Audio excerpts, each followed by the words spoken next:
नमस्कार सांग माने आज एक फ्रेश वीडियो को आपण मानक स्वागत। आज आम फ्रेश वीडियो साहाय्य अंतर्जातीय सहिष्णुता दिवस विषय में 20 धाड़ी रचना लिखा जो दिवस नवेम्बर 16 तारिख में अनुष्ठित होब। यही दिवस विषय में आम सबकि ओडिया जानिबा। आसंतु आज सेशन साहाय्य आम कि नुआ जानिबा ओडिया रे। जदि आपण माने मोर वीडियो रे नुआ आसी थांती तेबे मोर चैनल को सब्सक्राइब कर रखंतु, कारण प्रत्येक दिन आपण माने किछि न किछि जानिबा को पाइबे। समस्त स्टूडेंट और गार्डियन मध्ये ए चैनल को रिकमेंडेड कर परिबे। चलंतु आज रे सेशन टी आरंभ करि देबा। प्रथम धाड़ी प्रति वर्ष नवेम्बर 16 तारिख रे अंतर्जातीय सहिष्णुता दिवस पालन करा जाए। द्वितीय धाड़ी एही दिनटी सम्मान, सहिष्णुता और शांतिर प्रतीक अटे। तृतीय धाड़ी सहिष्णुता अर्थ हेउछि अन्य मानक मत, धर्म और संस्कृति को सम्मान देवा। चतुर्थ धाड़ी एही दिनटी को यूनेस्को 1995 मसीह घोषणा करिथिला। एठारे कहि रखिबी यूनेस्को एक अनुष्ठान जहा विश्व रे समस्त दिवस अन्य कोनोसी जीव मानकर नाम, स्थानर नाम घोषणा करिथाय। पंचम धाड़ी सहिष्णुता हेउछि मानव संपर्कर भित्ति स्तंभ। षष्ठ धाड़ी एहा आमको शिखाए किपरि अन्य मानक सह मिलित होई बंचिबाकू हेबो।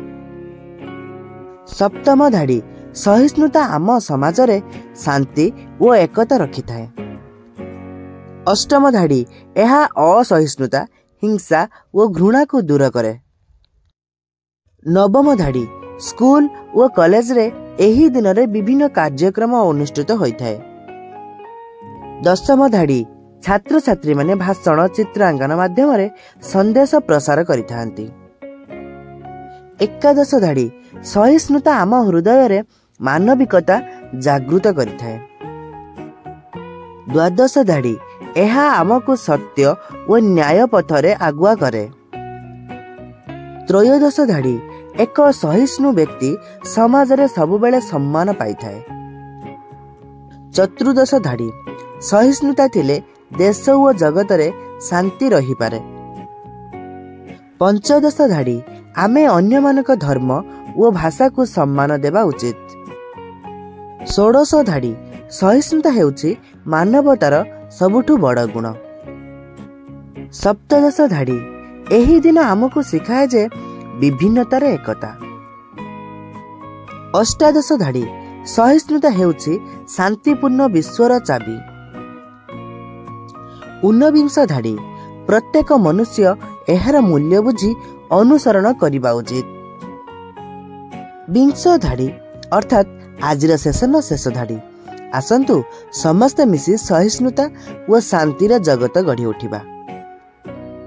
यह तो थिला आज सेशन। सहिष्णुता हेउछि एक महत्व गुण जोटा समस्त नागरिक पाखरे रहिबा आवश्यक, जहा फल रे आम विश्व अधिक शांति और महत्वपूर्ण होई उठिबो।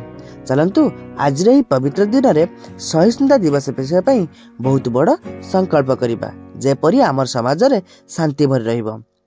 जदि मोर सेशन टी आपण मानको भलो लागिथिबो तेबे मोर सेशन को छोट लाइक टे कर रखंतु एवं मोर चैनल को सब्सक्राइब करी निज सांग साथी पाखु शेयर करनियंतु। सेमान मध्य आपणक पई उपकृत होई परिबे। रहूची, धन्यवाद।